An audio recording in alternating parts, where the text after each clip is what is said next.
그 남은 부분들을 진행 나누기로 하겠습니다. 뒤에가 잘 들립니까?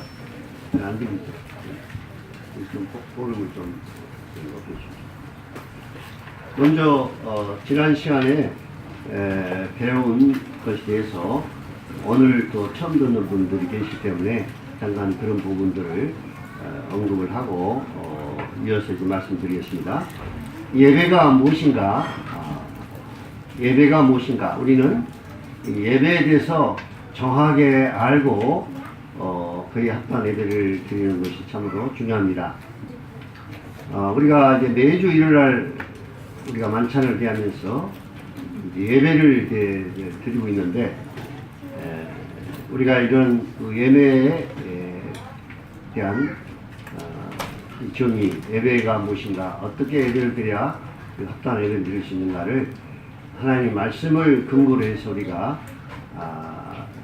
예배에 대해서 정확하게 알고 또 거기에 합당한 예배를 드리는 것이 주님 기뻐 받으시는 예배가 될 줄로 압니다. 먼저 그러면 예배가 무엇인가에 대해서 다시 한번 살펴보겠습니다. 계시록 4장을 보시 바랍니다. 요한계시록 4장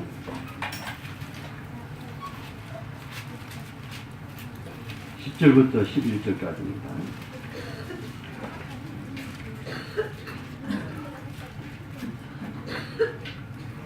요한계시록 4장 10절부터 24장로들이 보좌에 앉으신 이에 이 앞에 엎드려 세세토록 살아계시는 이에게 경배하고 자기 면류관을 자기의 관을 보좌 앞에 드리며 이르되 우리 주 하나님이여 영광과 존귀와 권능을 받으시는 것이 합당하오니 주께서 만물을 지으신지라 만물이 주의 뜻대로 있었고 또 지으심을 받았나이다 하더라.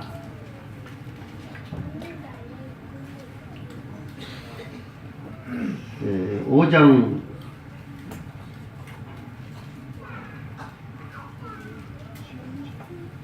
계시록 5장 9절 보시겠습니다. 그들이 새 노래를 불러 이르되 두루마리를 가지시고 그 인봉을 깨기 합당하시도다. 일찍이 나라 가운데서 사람들을 피로 사서 하나님께 드리시고 그들로 우리 하나님 앞에서 나라와 세상들을 삼으셨으니 그들이 땅에서 왕을 하리로다 하더라. 또 내가 또 보고 들으매 보좌와 생물들과 장로들을 둘러선 많은 천사의 음성이 있으니 그 수가 만만이요 천천이다. 천천이라 큰 음성으로 이르되 죽임을 당하신 어린 양은 능력과 부와 지혜와 힘과 존귀와 영광과 찬송을 받으시기에 합당하도다 하더라. 내가 또 들으니 하늘 위에와 땅 위에와 땅 아래와 바다 위에와 또 그 가운데 모든 피조물이 이르되 보호자 앉으신 이와 어린 양에게 찬송과 존귀와 영광과 권능을 세세토록 돌지어다 하니 네 생물이 이르되 아멘하고 장로들은 엎드려 경배하더라.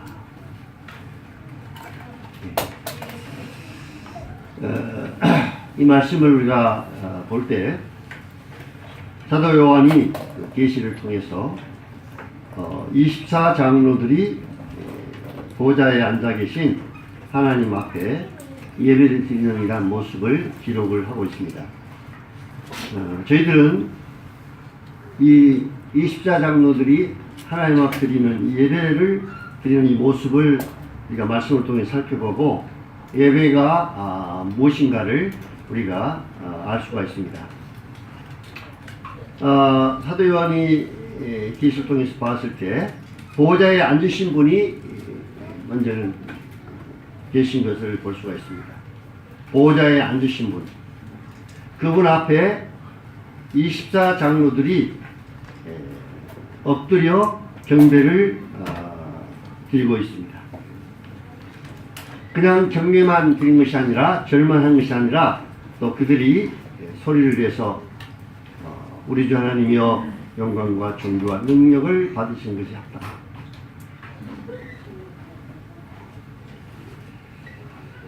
그래서 예배라고 하는 이 단어는 경배라고 하는 단어와 같은 의미입니다. 그래서 경배라고 하는 의미는 엎드려 절하다, 엎드려 절하다. 쉽게 표현하자면 예배는 하나님 앞에 절하는 것입니다. 오늘 또 우리가 하나님 존전 앞에 와서 엎드려 경배를 절을 했습니다. 저는 예배 시간에 우리 형제들이 감사드립시다 이렇게 하면은 넙죽 엎드려 가지고 하나님 앞에 형제가 드리는 그 감사에 대해서 이제 하나님이 그 감사를 들으시기 때문에 이 감사가 하나님 받으시 합당한 그러한 내용이면 아멘으로 이렇게 화답을 합니다. 우리가 이제 예배 드릴 때 때로는 우리가 주의할 점이 있습니다만은 그 감사 내용을 우리가 그 감사 내용을 받고 감동을 받고 형제가 드리는 감사의 내용에 대해서 우리가 그 내용에 대해서 감동을 받고 감사받고 우리가 그걸 받는 것이 아닙니다. 이 감사는 온전히 하나님만이 받으시는 감사죠.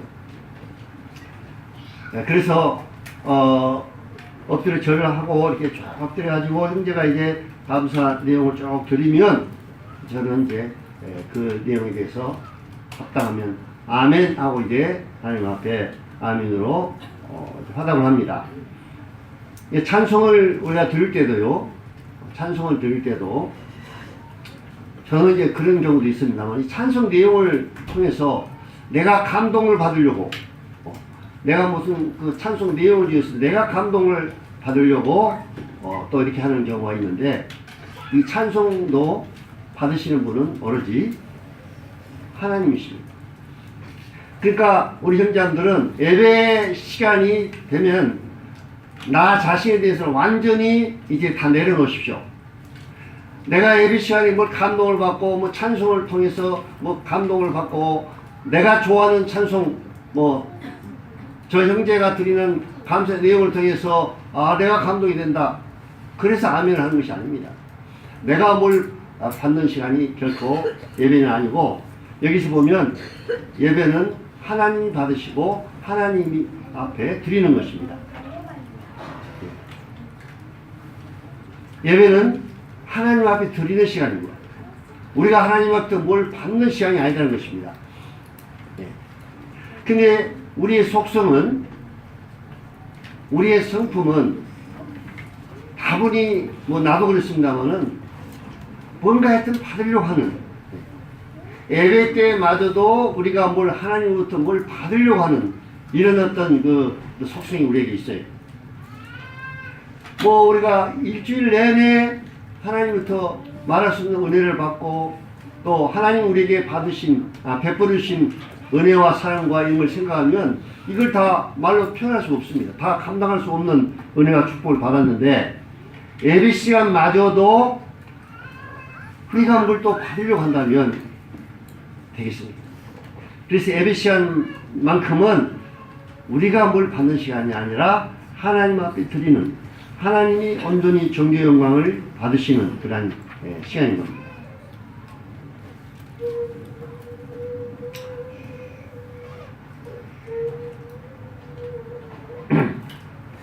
그래서 여기 말씀에도 우리가 살펴봤습니다만은 24장로들이 뭘 받기 위해서 그런 거 아닙니다. 설교 들어간 것도 아니고 24장로들이 하나님 앞에 뭘 받기 위해서 나간 시간이 아닙니다. 이 시간은 하나님 앞에 엎드려 절하고 그분 앞에 합당한 존귀와 영광을 돌려드리고 있는 것을 보게 됩니다. 우리 인간 편에서는 하나님 앞에 드리고 하나님 편에서는 받으시는 것이 예배입니다. 동방 박사들이 저 먼 곳에서 별을 따라서 예수님에게 이제 경배하기 위해서 왔습니다. 왕으로 나신 이가 어디 계시니 우리가 이의 경배하러 왔다. 그 먼 거리에서 이 동방 박사들이 온 목적이 다른 거 아닙니다. 뭘 예수님에게 뭘 어떤 걸 받기 위해서 온 것이 아니라 하나님 왕이신 왕으로 태어나신 그 놀라우신 예수 그리스도 그 아기 예수에게 와서 넙죽 엎드려 그 나이 많으신 박사들이 절을 했습니다. 그리고 보배들을 준비하러 와서 그 우리 주님 앞에 드렸습니다. 우리가 인간과의 관계에 있어서 우리가 많은 섬김과 봉사와 한 것이 있습니다만은 예배만큼은 그 대상이 바로 하나님이십니다. 하나님. 피조물이 우리 인간이 하나님 앞에 할 수 있는 최고의 임무이자 특권이 예배다 이렇게 말씀하셨습니다.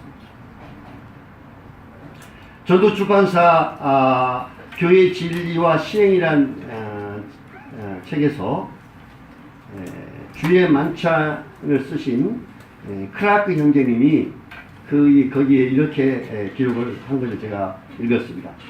교파적인 교회들에서 대중적인 예배를 위해 모이는 집회들의 핵심은 설교이다. 성경적인 관점에서 볼 때 이 설교는 전혀 예배라고 할 수가 없는 것이다. 이 예배는 성경적인 관점에서 볼 때 이 설교는 성경적인 관점에서 볼 때 전혀 예배가 아니다. 이렇게 이 크라크 형제님도 말했습니다. 오늘날 많은 이 기독교들이 예배를 드린다고 그들은 사람들에게 설교하고 설교를 또 듣기 위해서 나가면서 예배 드리러 간다고 이렇게 사람들이 하고 있는데 그것은 올바른 예배라고 볼 수가 없습니다. 좀 전에 말씀을 드렸습니다만 이 설교는 사람들에게 하는 겁니다. 사람들이 대상입니다. 사람들이 뭘 가르치고 또 우리 인간 편에서는 그 설교를 통해서 교훈을 받고 우리가 해야 받을 교훈을 받고 그런 시간입니다. 근데 예배는 뭐 우리 인간이 뭘 가르침을 받거나 뭘 받는 시간이 아니라 하나님께서 온전히 받으시는 시간이 바로 예배 시간입니다. 우리 예배를 받으신 분의 대상은 바로 누구냐? 바로 세세토록 살아계신 하나님, 우주 만물을 창조하신 하나님. 계시록에 이제 19장에 보면 찾지 않겠습니다만은 사도 요한이 천사한테 경배하려고 엎드리려 하니까 천사들이 말렸습니다. 나한테 예배하지 말라. 나는 예배를 받을 만한 자가 아니다. 오직 하나님께만 예배드리라.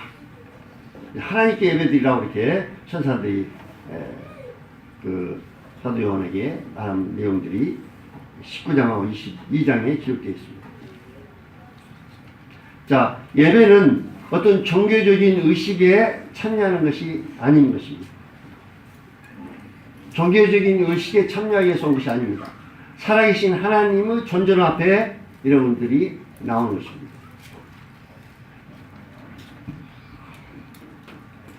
뭐 직장에 어떤 일이 있고 여러분의 가정에 어떤 일이 있고 뭐 남편과 아내와의 관계에서 어떤 문제가 있고 또 세상에 어떤 많은 복잡한 문제들이 있지만 그런 모든 것들을 다 내려놓고 예배 시간은 누구 앞에 나오는 시간입니까? 살아계신 하나님 존재 앞에 그분 앞에 나오는 시간입니다.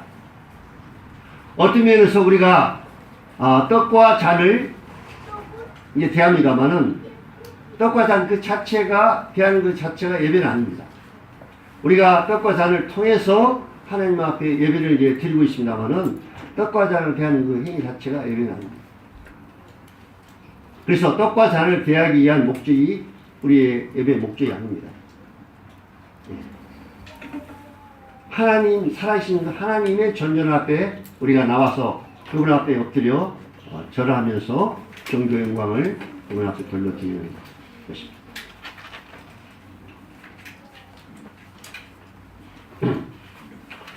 지난번에 이제 이 부분에 대해서 좀 말씀을 드렸기 때문에 자세하게는 드리지 않겠습니다. 우리 자신은 하나님 앞에 예배 드리는 예배자입니다. 예배의 대상이 있고 또 예배 드리는 예배자가 있습니다. 그래서 구원받은 성도들을 왕같은 제사장이다 이렇게 표현하고 있습니다. 오늘날 가슴 아프게도 구약의 아론의 자손과 같이 특별한 계층의 제사장들을 이게 두고 그들만이 예배를 주관하고 예배를 드리고, 그래서 평신도와 또 성자를 구분해 가지고 특별한 계층의 이런 성자들만이 제사장의 어떤 그런 역할을 하는 이러한 기독교가, 많은 기독교가 그런 부분에서 잘못됐습니다. 왕같은 제사장의 자격을 누가 박탈할 수 있고 누가 그것을 제한할 수가 있느냐? 아무도 없는 것입니다. 성직자라고 하는 특별한 계층을 둬가지고 하나님 앞에 예배를 드리는 이런 계층이 전혀 신약 성경에 근거가 없습니다. 그래서 우리는 구원받은 모든 그리스도인들은 이제 구원받은 형제라 할지라도 찬송을 드릴 수 있고 감사를 드릴 수 있고 하나님 앞에 예배를 드릴 수 있는 자격을 가지고 있는 이러한 자들입니다. 그리고 오늘 또 예배를 드렸습니다만 예배 시간에 보십시오. 누가 예배를 집행하는 자가 있습니까? 예배 어떤 순서를 정해놓고 이렇게 합니까? 예배 시간에 무슨 누구 찬송가 택하십시오, 누구 뭐 형제님 찬송가 이렇게 택하십시오, 순서를 정해놓고 몇 장 몇 곡을 정해놓고 부릅니까? 어느 형제 기도하십시오 정해놓고 그 순서에 따라서 하고 있습니까? 아닌 것입니다. 온전히 성령님께서 그 예배를 주관하시고 인도하시고 감동하신 가운데서 제사장 역할로서 합당한 감사를 어느 형제가 감사드립시다. 감사를 드리고 또 어느 형제가 찬송을 택하고, 감사를 안 드려서 그렇지 누가 왕같은 제사장의 자격을 제한하거나 박탈하거나 그럴 자가 아무도 없는 것입니다. 그래서 이 동북교회는 모든 성도들이 왕같은 제사장의 자격을 가지고 하나님 존재 앞에 나와서 예배를 드리고 있습니다. 예배는 크게 나눠서 두 가지가 있다고 말씀드렸습니다. 삶을 통해서 드리는 예배, 그 다음에 교회적으로 드리는 예배. 이 부분을 이제 지난 시간에 말씀을 드렸습니다. 삶을 통해서 드리는 예배가 우리 삶을 통해서 이 실제로 나타나야 됩니다. 내 몸을 주님 앞에 온전히 산제사로 드리고 또 복음을 전하는 복음의 제사장 역할, 한 영혼을 구원받기 위해서 그를 하나님 앞에 그 생애를 드리는 것이 바로 복음의 제사장 역할을 하는 것입니다. 또 오직 선을 행함과 나눠줌으로 나눠주기를 잊지 말라. 이 같은 제사는 하나님이 기뻐하십니다. 찬미의 제사를 하나님 앞에 드리죠. 저는 이 예배에 대한 말씀을 이제 준비하고 나누면서 항상 찬미의 제사를 드리라 하는 이 항상이라는 이 단어에 제가 순종하지 못하고 있었습니다. 찬미는, 찬송은 교회에 나와서 집회 시작이 전에 꼭 사회자가 부릅시다 할 때 그때 부르고, 또 예배 시간에 이렇게 어느 형제가 찬송을 택했을 때 찬송을 부르고 했는데, 제가 이제 이 예배를 준비하면서 항상 찬미 제사를 드릴 것을 말씀을 하고 있기 때문에 제가 집에서 이제 혼자 개인적으로 찬송을 지금 부르고 있습니다. 곡은 잘 안 맞고 그러지만 찬송을 받으신 분 주님이기 때문에 개인적으로 집에서 찬미 제사를 드리고 있습니다. 우리 형제님들 집에서 찬송을 많이 드리십시오. 하나님 앞에 개인적으로.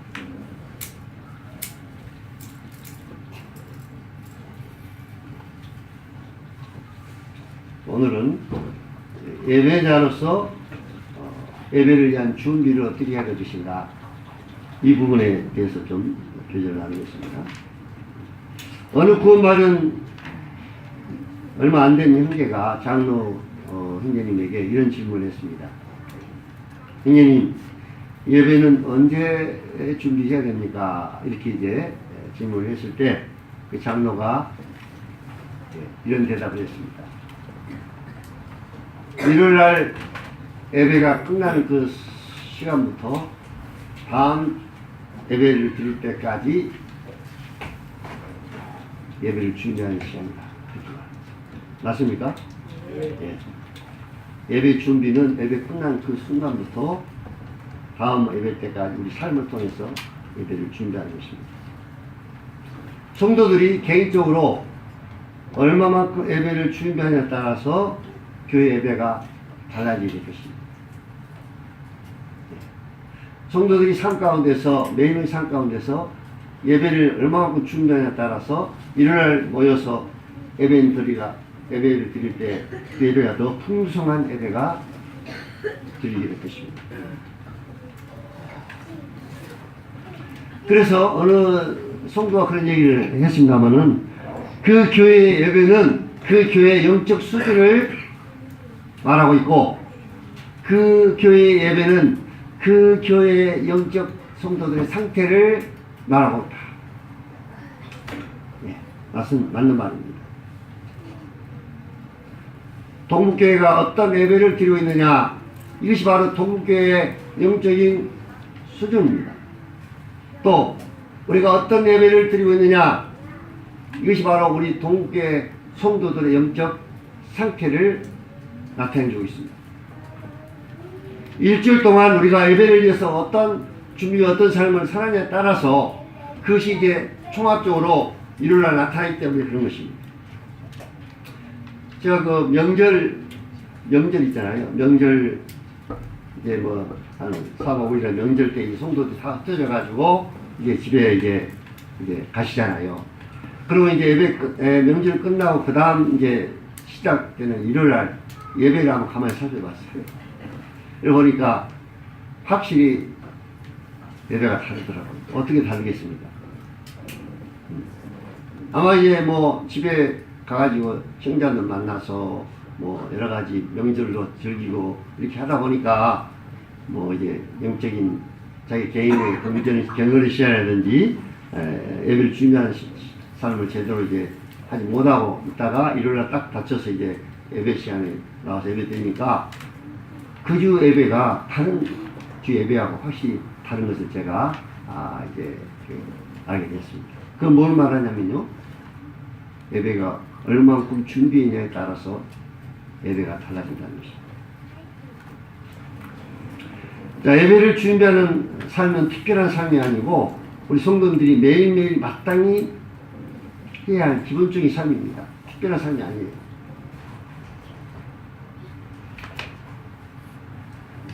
예배를 준비하는 삶에 있어서 아주 중요한 것이 이제 뭐냐면요, 너희를 불러 그 아들 예수 그리스도 우리 주로 더불어 교제케 하시는 하나님은 믿으시도다.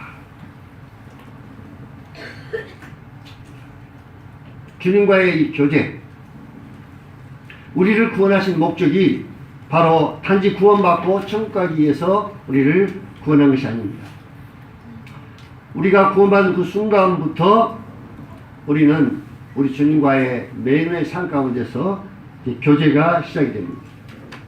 주님과의 교제. 우리가 구원받기 전에는 영적으로 죽어있는 사람을 이렇게 말씀하고 있습니다. 죄와 허물로 죽었던 너희를 살리셨다. 형제자매들이 언제 구원받기 전에 하나님과 교제를 나눴습니까? 언제 예수 그리스도와 교제를 나눴습니까? 저희들은 영적으로 완전히 죽었던, 하나님과 전혀 관계없던 이러한 자들이었습니다. 그런 우리들을 부르셔서 예수 그리스도와 교제를 나눈 이런 자로 저희를 부르신 겁니다. 영생은 곧 유일하신 참 하나님과 그의 보내신 자 예수 그리스도를 아는 것이다. 영생이 무엇이냐? 우리 영생을 생각할 때 하늘나라에서 이제 영원히 하나님과 함께 사는 것, 뭐 이렇게 생각을 많이 합니다만은, 물론 그것도 한 부분의 이게 해당이 됩니다만은 여기서 영생이라고 하는 단어 가운데서 하나님과 그 보내신 자 예수 그리스도를 아는 것이다 이렇게 말씀하고 있는데, 이 안다고 하는 의미가 바로 뭐냐면 단순히 그냥 머리로 그냥 지식적으로 알고 있는 것이 그런 의미가 아니라, 이 안다 하는 의미는 사귐과 교제를 말하고 있습니다. 사귐과 교제. 자, 예를 들어서 제 아내를 제가 아는 거하고 세상 여자들을 아는 거하고는 전혀 다른 것입니다. 저는 세상 여자에 대해서는 좀 알아요. 그러나 제 아내를 아는 것은 세상 여자들과 아는 것과 전혀 다릅니다. 왜냐하면 저는 제 아내를 안다고 하는 의미는 저희 아내와 같이 살고 같이 대화를 나누고 같이 교제하면서 매일매일 살아가고 있습니다. 예. 영생이라고 하는 것은 여러분 구원받은 그때부터 이제 영원한 세계 가운데 들어가기 전까지 계속해서 끊임없는 그러한 하나님과 그 아들 예수 그리스도와 관계를, 교제를 맺으면서 살아가는 것입니다. 저는 1970년도에 구원을 받아서 지금 계산해 보니까 48년을 지금 그리스도인으로 살아오고 있는데, 48년 동안 매일매일 하루도 이 경건의 신앙을 빠지면, 말씀과 기도로 주님과 이 교제하는 이걸 빠지면 제 영적 상태가 금방 나타납니다. 오늘 제가 아침에 일어나서 말씀 보도 않고 기도하지 않고 하루를 시작했다. 하루가 내 영적 삶에서 그냥 그대로 나타납니다. 그런데 하물며 하루도 이 경건의 시간을 빠지면 이렇게 통해야 나타나는데, 3, 4일, 일주일 동안 말씀도 보지 않고 기도도 하지 않고 이렇게 여러분들이 만약에 산다면 어떻게 합당한 제사장으로서 하나님 앞에 예배를 드릴 수 있겠습니까? 그래서 매일매일 우리가 말하는 경건 시간은 이 경건의 시간, 주님과 말씀과 기도로 매일매일 교제 시간을 갖는 것 굉장히 중요합니다. 제가 지금까지요 넘어지지 않고 주님을 섬길 수 있는 이 원동력이 무엇이냐? 바로 주님과의 이 교제라고 생각합니다. 매일매일 빠뜨리지 않냐고 말씀과 기도로 주님과 교제합니다. 거기서 영적인 힘이 나오고, 거기서 주님과 교제 가운데서 성령 충만함을 받고 제가 할 수 있는 은사를 활용하는 힘이 거기서 이제 나오는 것입니다. 그래서 사랑하는 자님들, 매일매일 주님과 말씀과 기도로 교제하는 시간을 게을리하거나 또 빠뜨리거나 그렇게 하지 마시기 바랍니다. 이것이 잘 안되면 여러분이 예배자로서 합당한 예배를 드리기가 참 어려울 것입니다. 그 다음에 말씀을 읽고 묵상해서 주님을 더 깊이 알아가는 것. 여러분, 이 성경을 여러분에게 주셨잖아요, 주님이. 제가 전도출판사에서 쓴 이 성령에 대해서, 이 성경의 능력에 대해서 지금 여러 번 읽고 있습니다. 하나님의 말씀인 성경을 하나님 우리에게 주셨다는 것이 놀라운 일입니다.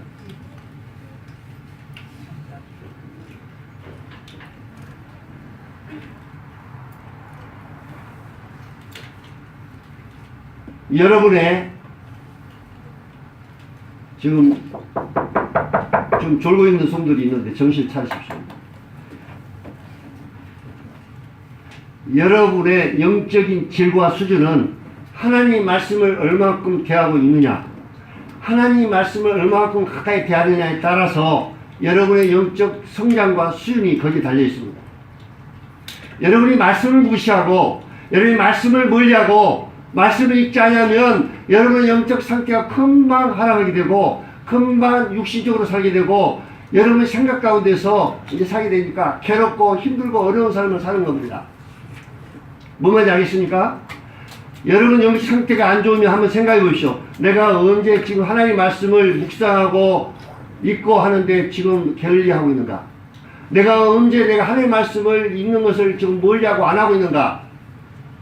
거기에 따라서 여러분의 영적 상태가 금방 이제 나타나게 돼요. 그래서 하나님의 말씀을 멀리하고 그런 살면 아주 육신적으로 살게 돼요.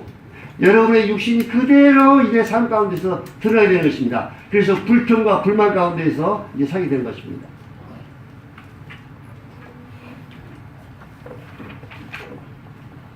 하나님 말씀을 읽고 묵상하면 삶이 변화되는 것입니다.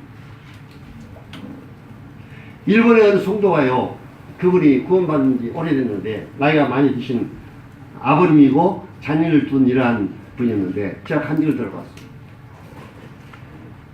이 형제님은 구원을 받았어도 늘 아내와 싸우고 다투고 늘 불평불만하고 그러니까 구원받은 형제인 자기 아들이 가끔 아버지한테 아버지 왜 그러십니까? 이런 말을 이제 듣고 살았어요. 아버지 왜 그러십니까?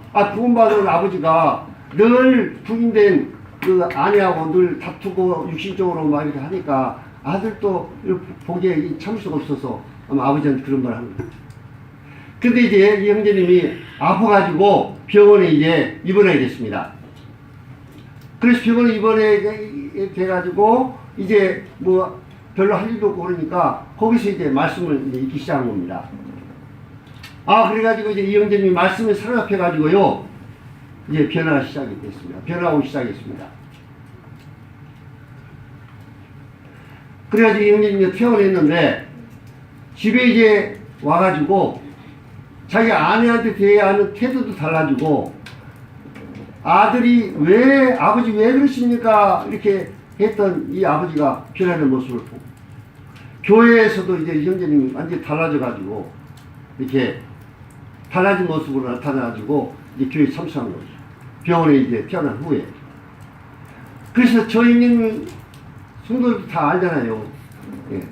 저 형님이 어떤 사람의 성도도 잘 알기 때문에 어떻게 저 형제님이 변화했는가 그 이유를 이제 알아보니까 하나님의 말씀을 읽은 겁니다. 병원에서 하나님의 말씀에 사로잡혀서 그래가지고 그 교회가 하나님의 말씀을 읽는 운동이 벌어졌다. 동북교회가 우리 성도들이 영적으로 성장하고 영적으로 수준이 높아지려면 하나님 말씀을 읽는 운동이 일어나야 돼요. 그래서 학생부 맡은 반사들이나 청년부 맡은 반사들, 교회 장로들, 이제 앞으로 우리가 새 예배당에 가면은 동교회 이 프로그램과 모든 것들을 새롭게 할 텐데 어떻게 하면 성도들로 하여금 말씀을 읽도록 할 것인가? 어떻게 하면 학생부, 내가 가르치는 학생들이 성경을 읽도록 가르칠 것인가? 실제로 삶 가운데서. 청년들이 어떻게 삶 가운데서 성경을 대하고 성경을 살아가고 하나님 말씀을 묵상하고 그 성경에 빠져서 살도록 할 것인가?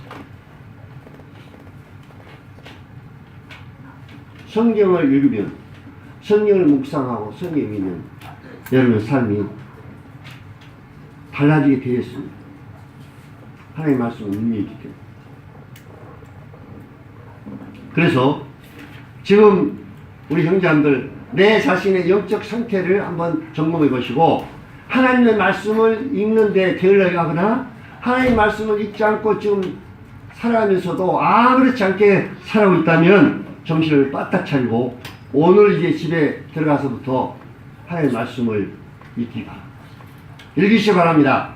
그러면 또 여러분 삶이 달라집니다. 내가 왜 지금 영적 상태가 안 좋고 삶에 불만이 있고 불평불만이 있느냐? 이것은 다른 사람의 문제가 아니고 다른 환경의 문제가 아니라 내 자신의 문제, 내 자신의 문제입니다. 내 자신이 그 환경과 그래서 감당할 수 없기 때문에 불평이 나오고 불만이 나온 거예요. 문제는 누가 있습니까? 문제는 누가 있습니까?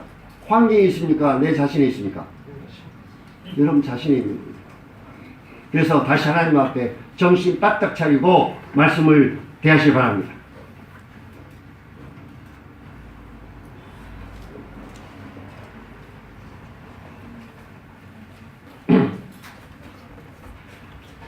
그리고 또 우리가 삶에서 중요한 것은 거룩한 삶. 악하고 음란하고 폐해간 이 세상에서 거룩한 삶을 살기 참으로 힘든 세상입니다. 내가 거룩하니 너희도 거룩할지어다. 우리가 이 죄 문제, 이 육신의 문제, 이 문제가 우리 삶을 갖다가 지배하게 되고, 그래서 죄에 빠지게 되고 육신에 빠지게 되는데, 우리가 이미 죄를 범한 죄는 자백하라고 했습니다. 자백을 통해서 하나님과 관계가 회복이 된다. 요한일서 1장 8절 9절에 자백하면 느끼시고 오로사. 이미 범한 죄에 대한 해결은 자백밖에 없습니다. 여러분들이 하나님 앞에서 잘못하고 불순종하고 이런 삶을 사는 것에 대해서 영적으로 회복을 받으려면 첫 단계가 하나님 앞에 그 잘못한 것을 자백하라고 했습니다. 자백하면 하나님과 관계가 이제 회복이 되는 거죠. 그 다음에 이미 범하지 아니한 죄, 우리가 당하는 많은 수많은 유혹들, 이런 죄는요 우리 힘으로 이길 수가 없기 때문에 주님께서 십자가에서 네가 나와 함께 죽었다, 죄에 대해서 죽은 자로 여기라, 이렇게 말씀하십니다. 죄에 대해서 죽은 자로 여기라. 그리고 우리의 지체를 의의 병기로 하나님 앞에 드리라고 말씀하고 있습니다. 내 눈을, 내 입을, 내 귀를, 내 손과 발을 어디에 드릴 것인가. 저는 요 근래요, 내 삶 가운데서 내가 주님과 함께 죽고 주님이 내 안에서 이제 사시는데 누구로 사시냐? 주님으로 사시죠. 그런데 주님을, 내 안에 계신 주님을 주로 인정하는 삶을 사는 것이 아니라 그냥 내가 보고 싶은 거 봐버리고 내가 하고 싶은 거 그냥 해버리고 완전히 주님이 내 안에 주인으로 계신데 이분을 무시하고 내 생각대로 내 마음대로 살았더라고요. 그래서 문제가 거기셨구나. 그래가지고 이제 지금부터는 주님 앞에 일일이 물어봅니다. 주님, 이걸 하면 어떻겠습니까? 주님이 원하십니까? 내 안에 계신 주님한테 물어보고, 주님 이걸 보면 어떻습니까? 주님 이걸 하면 어떻습니까? 주님 이 말을 하면 어떻겠습니까? 말을 하기 전에, 뭘 행동을 하기 전에 주님한테 물어보고, 그래서 주님이 내 심령 속에서 이제 성령님을 통해서 이제 말씀하시겠죠. 해도 될 것인가? 해서는 안 될 것인가? 이걸 보아서는 될 것인가? 보지 않아야 될 것인가? 이것을 누가 결정을 해주냐면 주님이 내 안에서 주인으로 인정하면 그걸 이제 주님이 내 심령 속에 말씀하십니다. 그러면 우리는 그 주님을 주인으로 인정하고 순종하면 되는 거예요. 그런데 이분은 주여 주여 주라고 자꾸 부르면서도 주님 옆에 그냥 계시라고 그러고 내 생각대로 내가 주인이 돼가지고 내 마음대로 살아오고 있기 때문에 우리 삶이 문제가 되는 것입니다. 그래서 철저히 자백하시고 내 몸의 지체를 의의 병기로 매일매일 드리는 그런 삶을 살기를 바랍니다. 그 다음에 또 준비하는 삶이 있어서 찬송을 준비하는 찬송.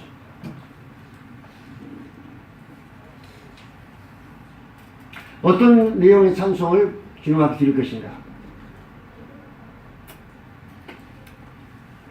저는 때로는 토요일 날이나 아침 일요일 날에 찬송 내용을 이렇게 살펴보고 거기서 이제 곡을 선정해가지고 이 내용이 우리 주님을 나타내는 이런 참 놀라운 곡이구나.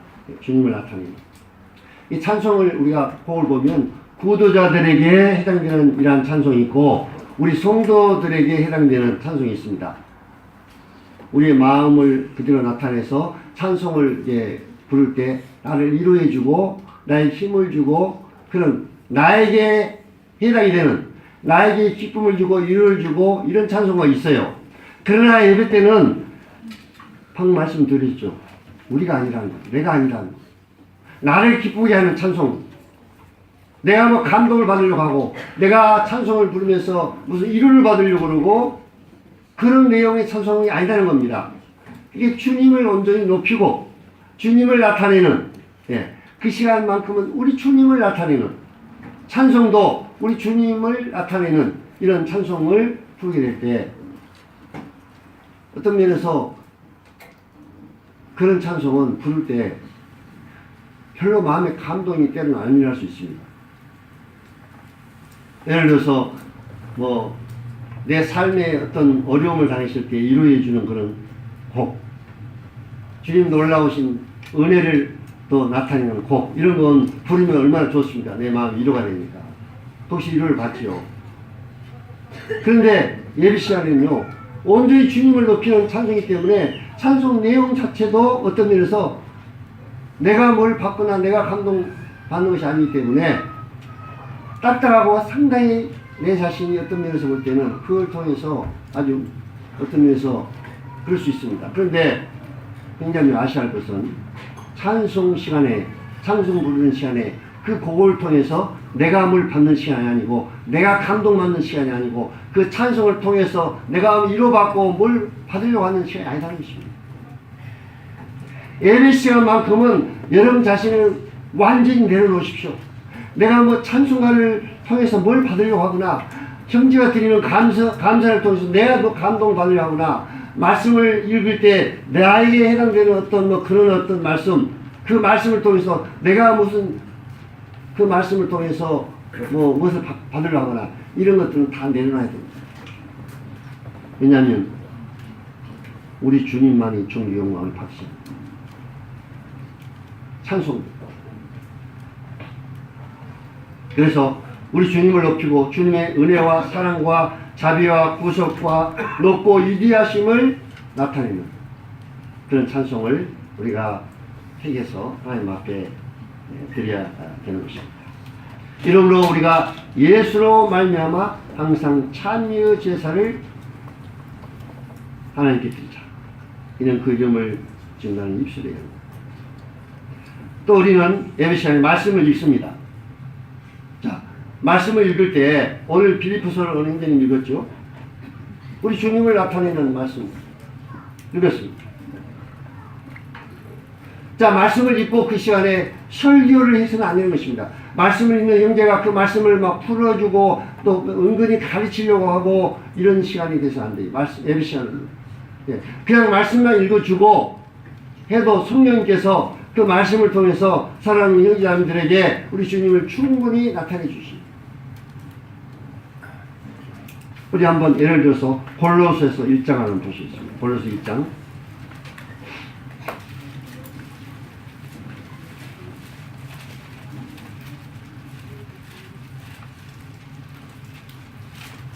골로새 1장 15절부터 18절.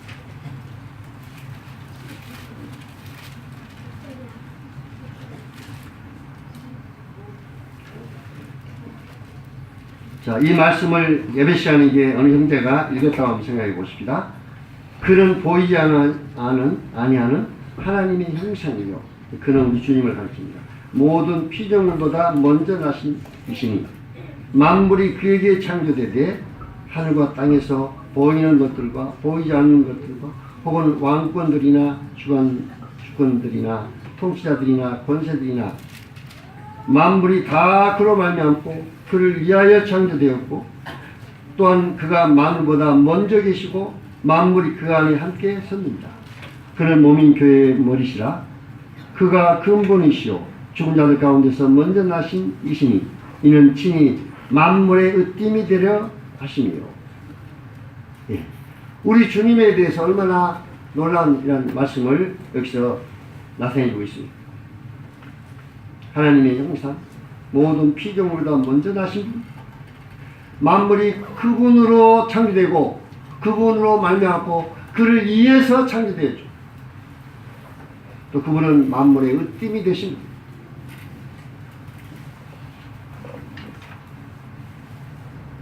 그래서 우리 형제님들이 말씀을 찾아서 읽을 때도 우리 주님에 대한 하나님이 어떤 분이냐에 대한 말씀들을 이제 준비해가지고 오셔가지고 읽으시면 우리가 우리 주님에 대해서 하나님에 대해서 그 시간 묵상하고 또 그 시간에 그분 앞에 경배를 드리게 됩니다.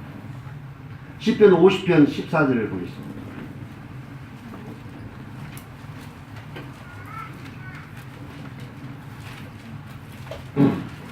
어느 형제님께서 시편 50편 14절을 읽어주시면 감사하겠습니다.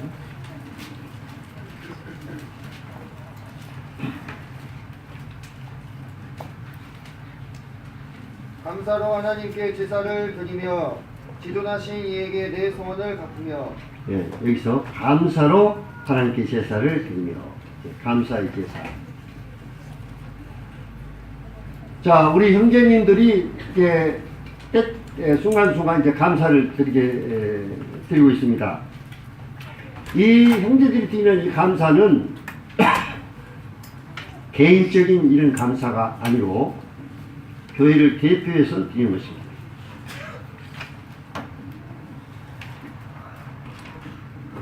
예를 들어서요, 예배 시간에 하나님 아버지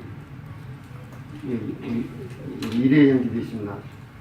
이번에 딸을 낳게 해주셔서 감사합니다.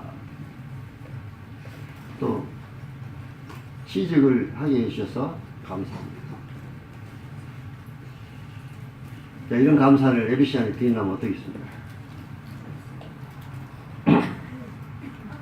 딸을 낳게 해주신 것은 우리 이래 형제의 하나님에게 베푸신 놀라운 은혜죠. 그렇죠? 그냥 모두에게 베푸신 은혜는 아니잖아요. 맞습니까?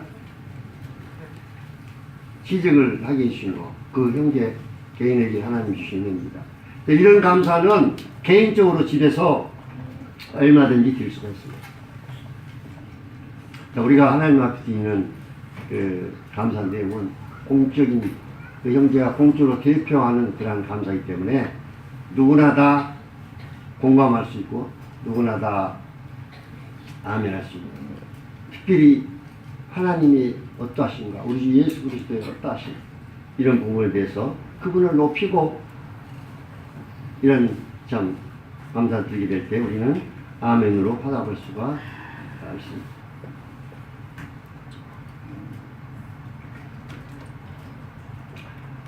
그 다음에 지난 시간에 말씀을 드렸습니다만, 물질을 하나님 앞에 드리는 것, 예배는 드리는 것이기 때문에 형제 자매님들이 일주일 동안 수고와 정말 힘들게 어렵게 노력해서 그것에서 본 물질을 하나님 앞에 드립니다. 하나님 앞에 드리는 것이 예배의 행위라고 그랬습니다. 네. 하나님께서 그 물질을 단순히 어떤 물질의 액수를 받는 것이 아니라 그 성도가 그걸 벌기 위해서 얼마나 많은 시간과 또 노력과 힘과 수고를 통해서 받은 물질을 하나님 앞에 드리는 겁니다. 하나님이 그걸 받으십니다. 빌보 성도들이 빌보 교회가 또 사도 바울을 위해서 물질을 드렸을 때 이는 받으실 만한 향기로운 제물이요 하나님을 기쁘시게 합니다. 이렇게 말씀하셨습니다. 그 다음에 예배를 우리가 준비하게 될 때 아주 중요한 것 중에 하나가, 우리가 동국교회에서도 좀 그런 기도를 드리고 있습니다. 예배를 위해서 교회적으로 기도를 많이 해야 됩니다. 또 성도님들 개인적으로. 광희 동국교회 예배를 위한 기도가 교회적으로도 이제 드려지고 있고, 저도 이제 개인적으로 예배에서 정말 기도합니다. 어떤 내용을 기도하냐면요, 주님의 임재하심이 우리 예배를 드리기 위해서 모이는 이 회중 가운데 주님의 임재하심이 충만하기를 기도하고 있고, 예배를 성령님께서 온전히 처음부터 끝까지 인도해 주시고 주관해 주시고 또 성도들 마음을 감동시켜 주시도록 성령님께서 예배를 인도해 주지 아니하고 감동시키지 아니하고 주관해 주지 아니하면 이것은 인간적인 그런 인간들이 그냥 모여가지고 인간들이 행하는 그런 것에 불과할 수가 있습니다. 성령님께서 어느 누구가 예배를 뭐 순서를 정한 것도 아니고 뭐 어떤 찬송을 미리 태가라고 순서를 정한 것도 아니고 어느 형제가 감사를 드리십시오 한 것도 아니고 성령님께서 그때그때 감동을 주어서 또 그 감동을 받아서 감사드립시다 하고, 또 어느 형제는 입을 다물고 있을 수 있겠죠. 감사를 드리고 또 찬송을 합당한 찬송을 또 해가고 이렇게 해서 예배가 진행되어지는 것입니다. 그래서 온전히 성령님께서 끝까지 예배를 주관하여 주시고 인도해 주시고 우리들의 마음을 성령님의 감동하심으로, 그래서 이제 예배 시간에 만약에 세상 사람들이나 믿지 않는 사람들이나 다른 집에 와서 하나님의 임재하심과 성도들이 하나님 앞에 그분을 하나님과 우리 주 예수 그리스도를 높이는 이 놀라운 예배를 드리는 모습을 볼 때 그들이 야, 이곳에 하나님이 계시고 이들 중에 하나님이 계시고, 하나님 어떤 분인 걸 잘 모르겠지만 이 회중에 정말 하나님이 함께 하시고,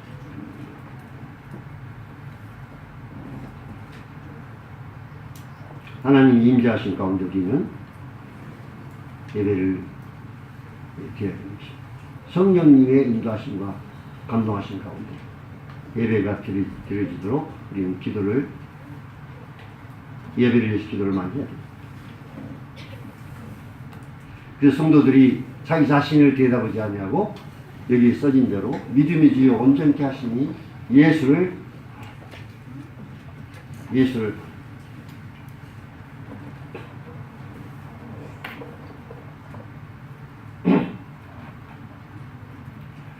어떻게 하면 예배 시간에 여러분 형제자매들이 자신을 들여다보지 아니하고 예수 그리스도를 바라봅니다.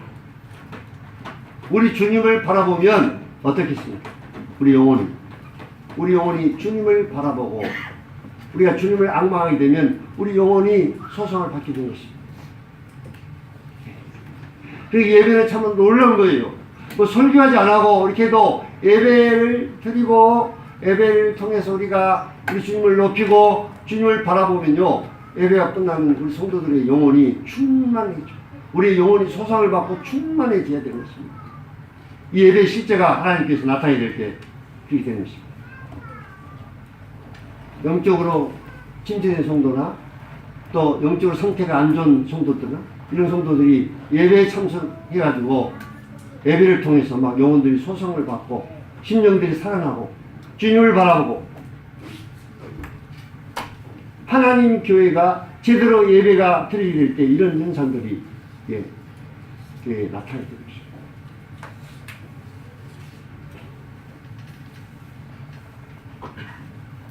그래서 형제자매들이 개인적으로 교회적으로 예배를 위해서 기도를 많이 하시기 바랍니다. 그 다음에 예배 시간에는 성령께서 주관하고 인도하신다고 말씀을 제가 드렸습니다만은 또 이제 이 성령님의 역사가 성령의 역사를 막는 범죄나 죄악이 이 교회에 있어서는 안 되는 것입니다. 상당히 오래전 일입니다만은 동계 예배에 참석을 하면요, 제가 이제 예배에 참석하면 마음이 막 답답하고 예배 시간이요, 어떤 성령님의 감동하심과 인도하심을 주관하는 것이 예배 시간에 참석하면 막 너무 답답하고 예배가 집에서 왜 이 예배가 이럴까 하고, 자 그때 이제 하나님 앞에 새벽에 이제 기도하는 시간을 가졌는데 하나님 앞에 기도를 하는데 내 심령에 어느 성도가 생각이 나는 겁니다. 근데 그 성도는 그냥 어느 자매였는데요.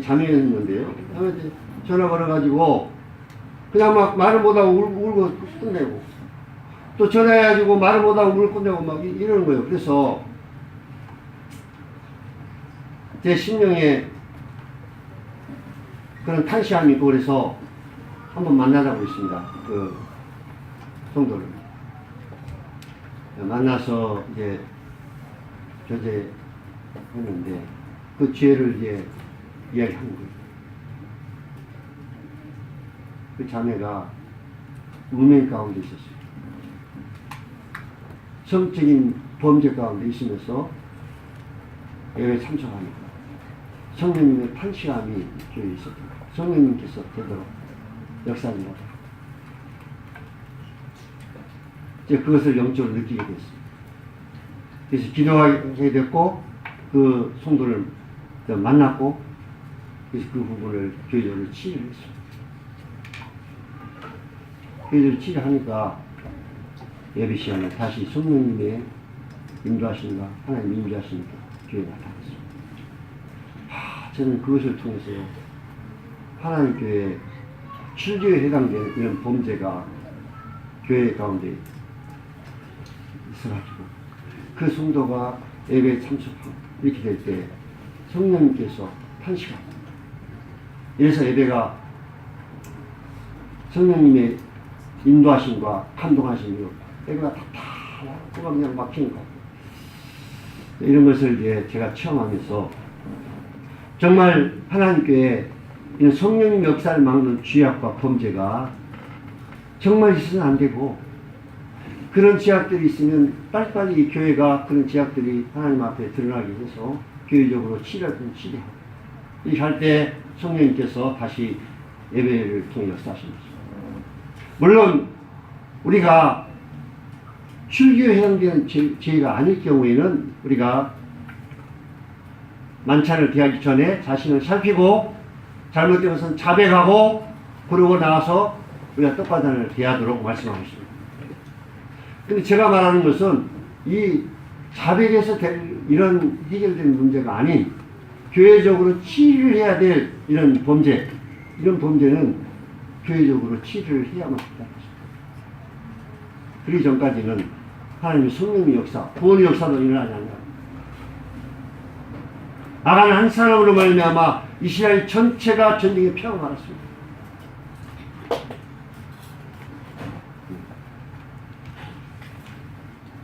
그래서 우리가 이 교회를 성결케 해달라고 성령의 역사를 막는 이런 범죄가 성도들 가운데 보내지 않도록 우리가 성도들이 깨어서 죄와 유혹과 시험에 빠지지 않도록 늘 성도를 위해서 우리가 쉬지 않고 기도해야 됩니다.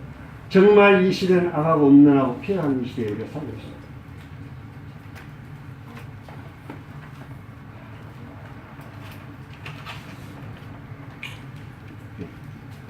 지금 허락하시면 다음에는 만찬과 예배에 대해서 이제 좀 만찬과 예배에 대해서 어떤 연관이 있는가에 대해서 이제 다음에 주님 허락하시면 또 나누기를 하고 우리 계시록 5장을 4장을 시험에 봤던 말씀을 보고 말씀을 드리겠습니다.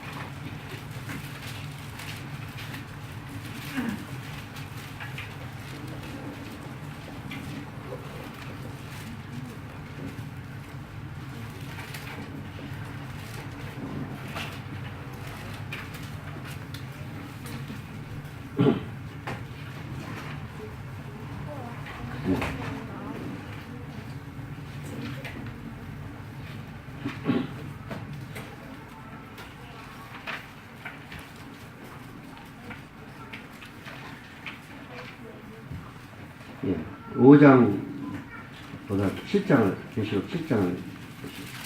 7장.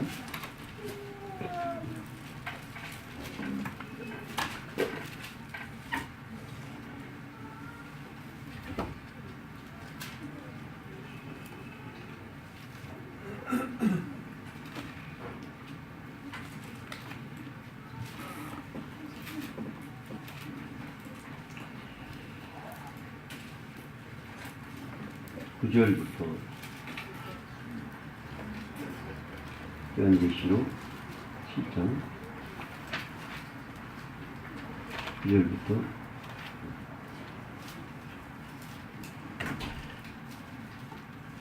12절까지 연행좀 읽어주시겠습니다.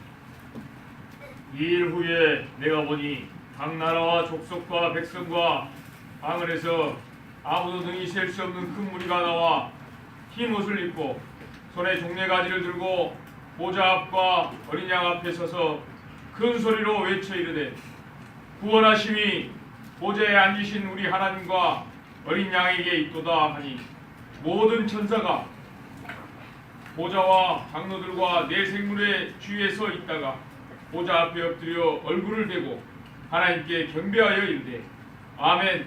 찬송과 영광과 지혜와 감사와 존귀와 권능과 힘이 우리 하나님께 세세토록 있을지어다. 아멘 하더라. 예, 여기 보면은 천사들이 보좌에 앉으신 이와 어린 양 우리 주님 앞에 예배드리고 있는 모습입니다. 그래서 엎드려 보좌 앞에 엎드려 얼굴을 대고 하나님께 경배했다. 그리고 그냥 엎드려 경배만 하는 것이 아니고 찬송과 영광과 지혜와 감사와 존귀와 힘이 우리 하나님께 세세토록 있죠. 아멘.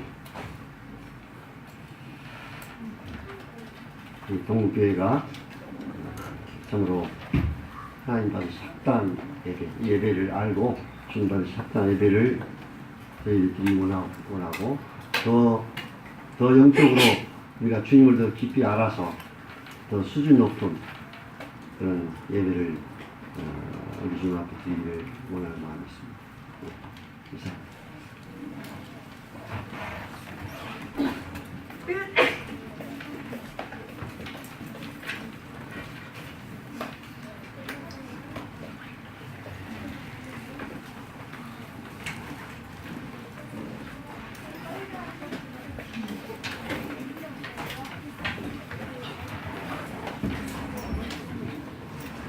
네, 하나님 말씀에 감사를 드립니다. 특성 준비를 좀 나오셔서 해주시기 바랍니다.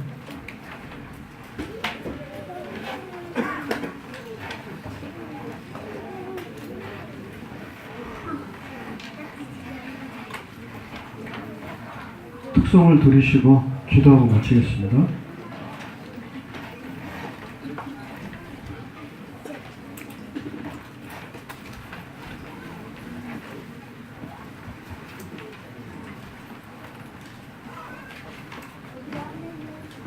여기서 보이겠습니다. 앞에서 마이크 안 하죠. 그래?